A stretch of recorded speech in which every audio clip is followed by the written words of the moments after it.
In this lecture, we're going to use the time value of money tools we learned in the previous lecture to do some hands-on financial planning. Financial planning is one of those key first steps that you need to do when you start investing.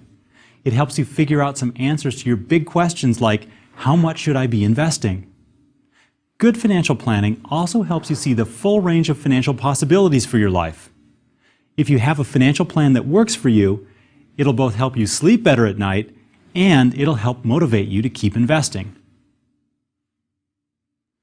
Financial planning comes down to one basic task: finding a balance between the amount of money you need to reach a particular financial goal and the value of your investments. Since we're talking about balancing these two amounts, it suggests that we can set up an equation to guide our financial planning. And here it is. The amount of money needed at some point in time is equal to the value of the investments at that same point in time. What this equation expresses is a condition, specifically a condition for personal financial equilibrium that we're trying to satisfy. We know that we'll have a workable financial plan if we can find numbers that make this equation balance. Now, turning this basic equation into a tool that you can use to make decisions is the tricky part of financial planning. But I'll show you how to do it right. First, we need to pick a financial planning problem to solve.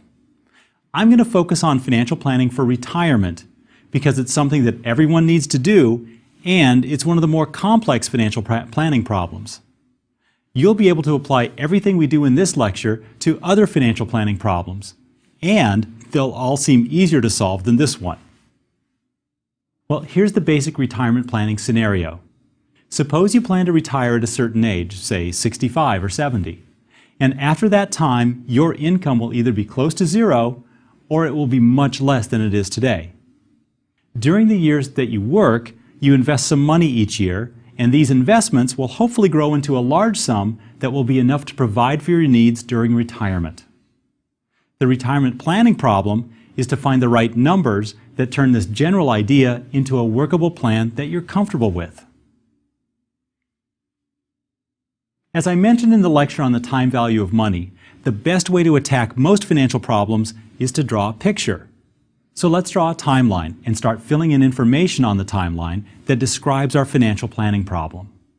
Start by making a mark somewhere toward the right end of the timeline. This mark represents the number of years from now that you'll retire. That number depends on your age now and the age you'd like to retire at. Let's say that you think your retirement is 30 years away from now. So I put a 30 under this mark, which means that my retirement date is time 30. To keep things simple, you expect that during your retirement you won't have any income from working. You'll be living off the value of your investments and Social Security. Now you'll need to estimate how many years you'll live during your retirement. You really don't want to run out of money after you retire, so do think carefully about how long you can expect to live. For example, Americans who are 60 to 69 years old have a life expectancy of about 80 to 83 years. Suppose you conclude that the best number for you, given when you want to retire, is 20 years. So you expect to retire 30 years from now and live for another 20 years after that. Now there's an even harder calculation you need to make: how much money you'll need during each year of retirement. Retirement experts tend to think about this question in terms of the fraction of your pre-retirement salary that you'll need in order to maintain your lifestyle. From my reading, there seems to be general agreement that the number is around 70%. That is, you'll want to spend about 70% of your pre-retirement salary each year during retirement. But we'll want to make two adjustments to this number. First, we should account for Social Security. The forecasts I've seen indicate that Social Security payments will be about 20% of your pre-retirement salary. We can use that number to reduce the amount that we'll have to pay out of our own investments. We should also adjust this number for increased costs during retirement, especially medical care. As I mentioned in my first lecture, the price of medical care is rising more quickly than the general price level. And in addition, retirees consume more healthcare services than younger people do. So to be on the safe side, let's assume that we'll need an additional 10% of pre-retirement salary to pay for the increased cost of medical insurance and medical care that isn't covered by insurance. Let's review these numbers before we go on. We assume that we'll need 70% of our pre-retirement salary. Then we subtract 20% because we'll receive that much from Social Security. That leaves 50%. But then we add 10% for higher medical expenses. That means that during retirement, we'll need to pay 60% of our pre-retirement salary out of our investments.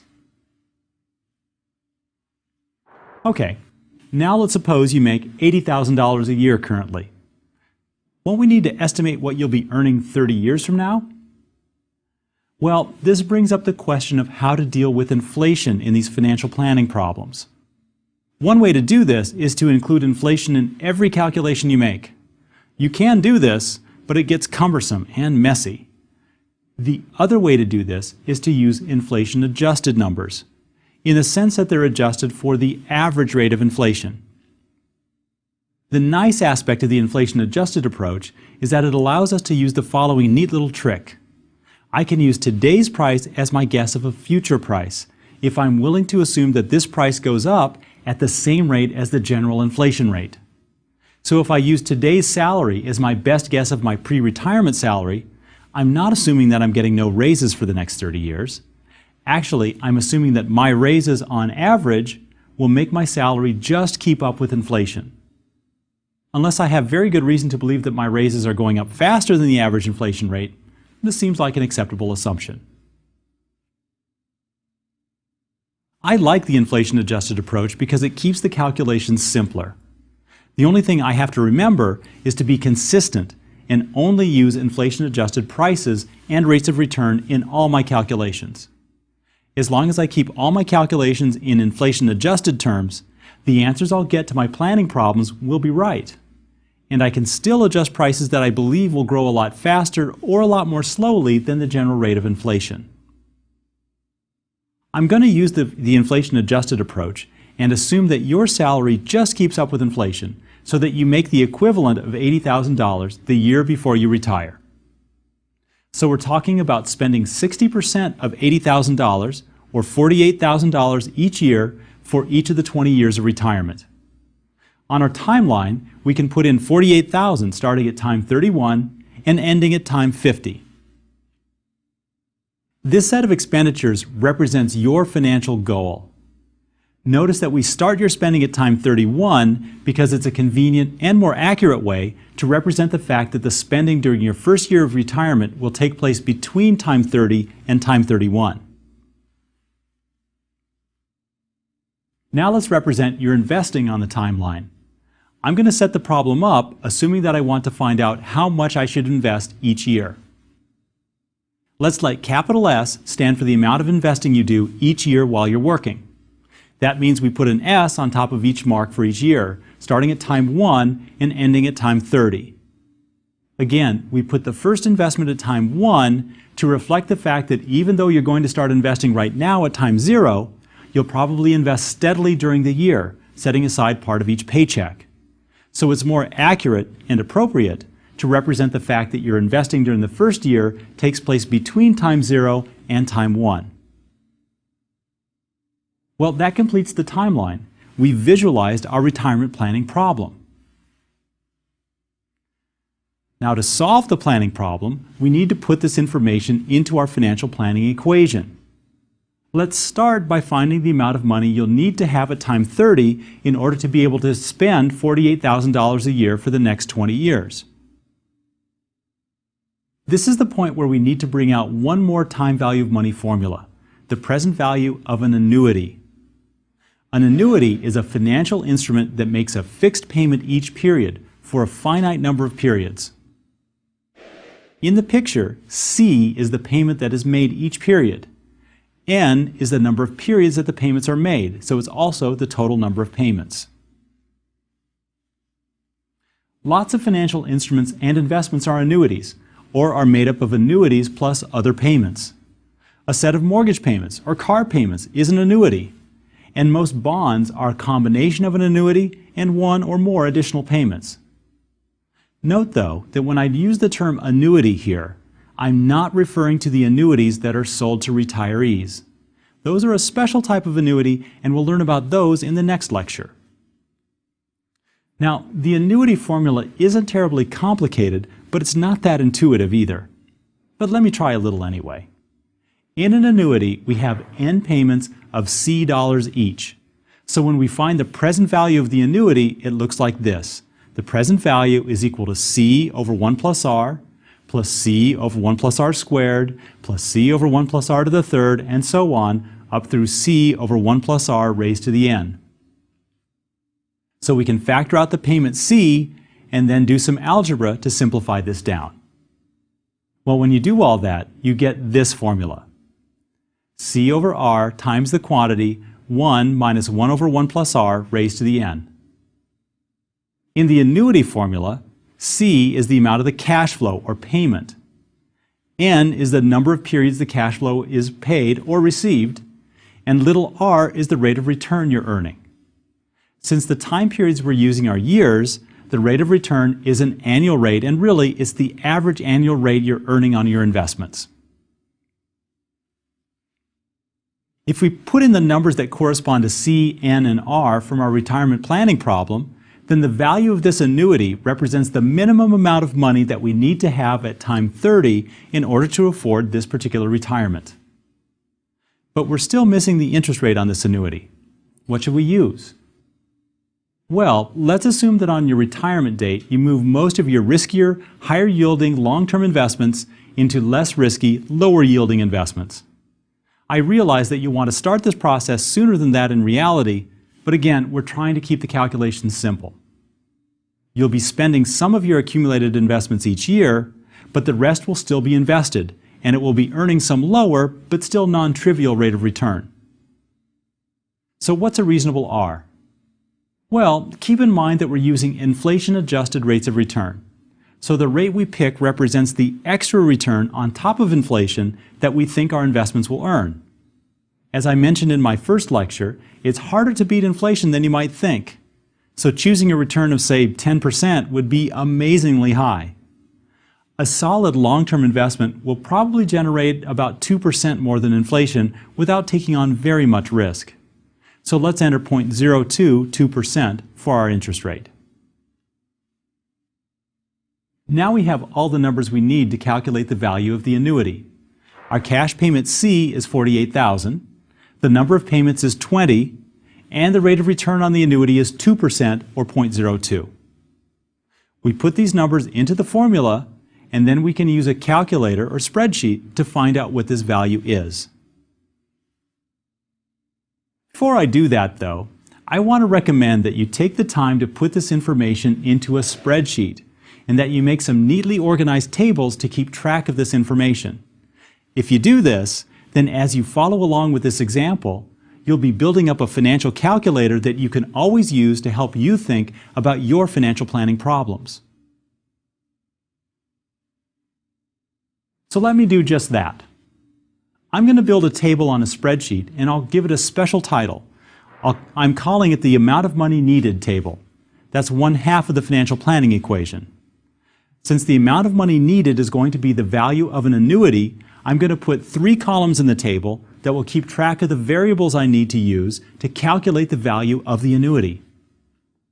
Instead of just calling the variables C, N, and R, as I did with the general version of the annuity formula, I'm going to put in labels that describe in words what these variables represent. That way, I can always open up the spreadsheet later and remember what these numbers really mean. The first column I label the number of periods of spending, which of course is the same as the number of years spent retired. If you want to label the number of years retired, that's fine. I'm trying to keep the labels fairly general so I don't have to change them when I use this table to solve other financial planning problems. Right below the label, I'll enter the value I assume for this number, 20. The next column I'll label amount spent per period. And in the row below the table, I'll enter the value I assume for the amount I spend each year during retirement, which is $48,000. The third column I label return on invested funds and enter my return of 2%. Now, below these variables, I'm going to enter in the actual formula I need to use to calculate the annuity value. When I enter that formula, instead of entering numbers, I'm going to enter in the cell addresses on the spreadsheet that contain the numbers that I'm assuming for the values of C, N, and R. If I set the table up this way, then I can always go back and change my assumptions easily and not have to keep entering the same formula into the spreadsheet over and over to see how numbers change. Hopefully, you die-hard calculator users out there can see the benefit of doing these calculations on a spreadsheet instead of a calculator. Before I enter in any formulas, though, I'll put in a label so I know what it is I'm calculating. I'm going to call this the amount needed, and to remind myself of what formula I'm using, I'll write the formula in there as well. When I write the formula in there, I'll use the same special characters that the spreadsheet uses when I put in actual formulas into the cells. That will also help remind me what's going on in the table. In the row below that label, I'll enter in the annuity formula so that it will take the values from my assumptions about C, N, and R and use them to calculate the value of the savings needed. When all this is entered in, the spreadsheet calculates that the amount of money we need to have at time 30 is $784,868.80. This is the amount of money we need to have at time 30 so that we can spend $48,000 per year for the next 20 years without running out, as long as the money we haven't yet spent is earning an inflation-adjusted return of 2% per year. Now we'll turn to the other side of the financial planning equation. We're investing S dollars per year for 30 years.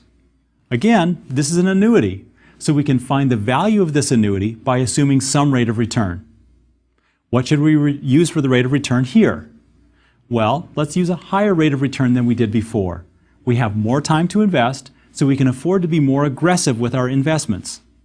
Let's assume that we can earn 3.5% more than inflation on average. This is almost double the inflation-adjusted return we assumed above, so that even though the absolute size of the increase in return doesn't seem all that impressive, it really is. Okay, so we're going to invest S dollars per year for 30 years. And during these 30 years, every dollar invested is earning a 3.5% inflation-adjusted annual return. What's that going to amount to when we retire? To figure this out, we have to do a two-step time value of money calculation. First, we recognize that our investments form another annuity, a 30-year annuity that makes payments of S dollars per year, which earns 3.5% per year. So we can calculate the value of this annuity using the annuity formula. But notice that this answer tells us the value of the annuity at time 0. But at the first part of the financial planning problem, we calculated the amount of money needed at time 30, not time 0. So we have to also calculate the value of our investments as of time 30. That's why we need to take a second step. We know that we can use compounding to calculate the future value of any investment of money any amount of money rather, that's invested at some fixed rate of return, and we learned the future value equation in the previous lecture. The formula, to remind you, is simply this. Future value at time n is equal to the present value times 1 plus r raised to the n. The trick is to use the total value of the annuity at time 0 as the present value in this equation. That means that we'll compound the time 0 value of the annuity by 30 years at 3.5% in order to find the future value of the annuity at time 30. Well, here's what the calculation looks like. I realize that we can simplify this expression, but I like to leave it in this form because it reminds us that what we're calculating is an annuity value that is then compounded forward in time. Now let's return to our spreadsheet to show this calculation. Just like we did when we calculated the amount of money needed, we neatly label the variables we need to use so we can always go back and understand what we did later. I'm going to put this table right next to the one I made to calculate the amount of money needed. And I'm going to label this table the total value of investments. The formula has 3 variables, so we can set up a table that looks exactly like the amount of money needed table. I'll label the first variable number of periods of investing, and the value I'll put in the cell below the label is 30. I'll call the second variable I put in the table amount invested per period, and the value we'll have to use right now is just S. I'll label the third variable return on invested funds, and below it I enter the return we're assuming for these investment funds, which is 3.5%. In the next two rows of the table, I'll put in a label called value of investment, and then below it I'll enter the formula that we need to use to calculate the future value of that annuity.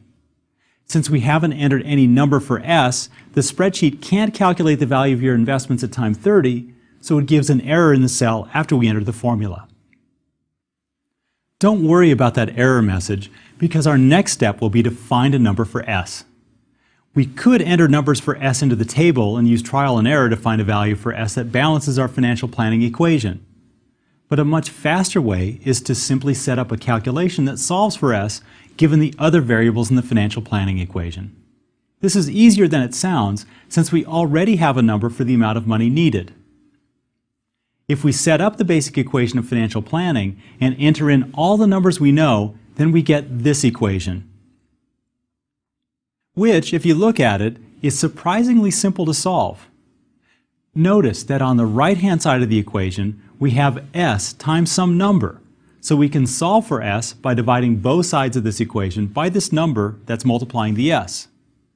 But then we have to translate this solution into the correct cell references so that we can enter it onto the spreadsheet. The numerator of the solution is the amount of money needed from cell A5. The numbers in the denominator are the rate of return on invested funds from cell G3 and the number of periods of investing from cell E3. We can rewrite the solution for S, substituting in the cell references containing these numbers, and this is the formula for the solution that we enter into another part of the spreadsheet. Notice that I'm putting this solution all the way over in column K so that I have some room for a few other things that I'll put in columns H, I, and J later. When we enter the formula correctly, we get that the answer for S is $15,203.95 per year. This is the amount that you'll need to invest this year if you want to reach your retirement goal. It's the actual amount you need to save this year. I keep mentioning that all our numbers are inflation adjusted, and this one is too, but keep in mind that inflation adjusted values mean that they're all measured in terms of current prices. So this amount really is the number you need to invest today at today's prices. Does the amount you need to invest seem like a lot?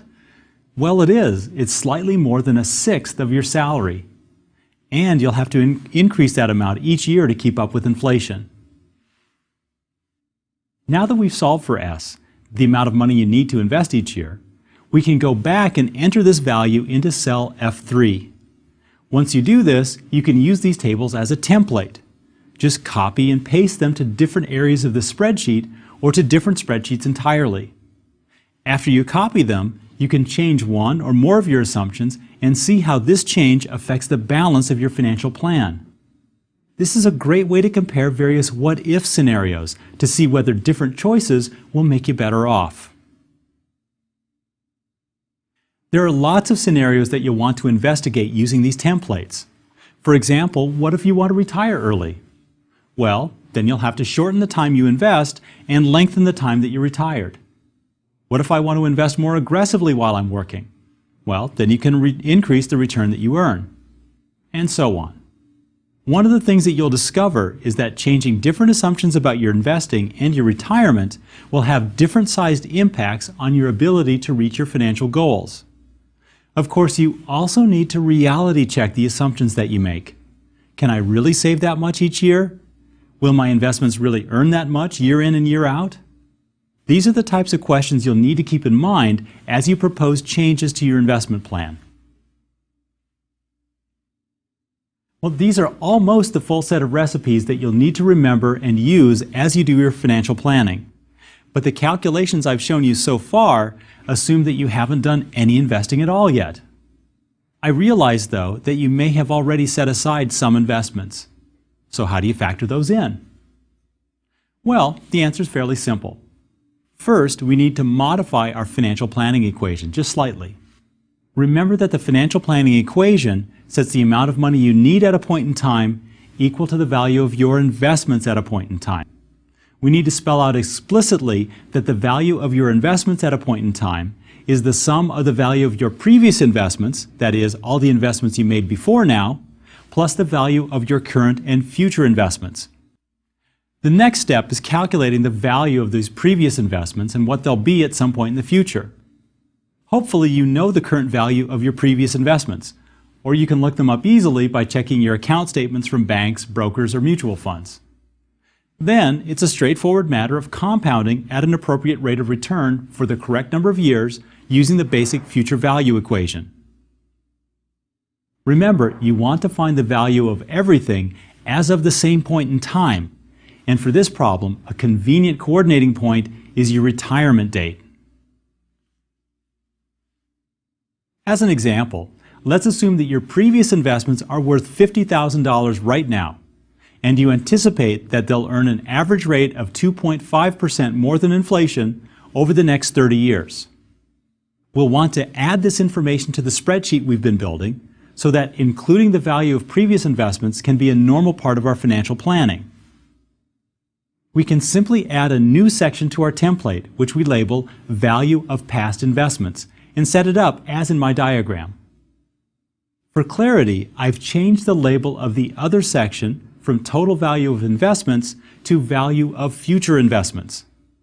Then we can add one more column for the total value of all investments, which is the sum of the value of past investments and the value of future investments. Now we're set up to use this template for our financial planning. Copy, paste, modify, and compare. Well, it's been a pretty intensive lecture, but we accomplished a lot. We developed a simple financial planning template that you can build on a spreadsheet. You can copy and modify this template in order to compare all kinds of retirement scenarios that you want to consider. And you can use it to solve other financial planning problems as well. In addition, this template enables you to reassess your investment plan at any time. You can say, okay, here's what my investments are really worth right now, and then recalculate what you'll need to invest from that point onward. This is the kind of calculation that you'll want to do every so often to check on the progress of your investments so you can decide whether you need to make adjustments to your strategy. And if you do need to make adjustments, then this template will help you identify specific changes to get you where you want to go.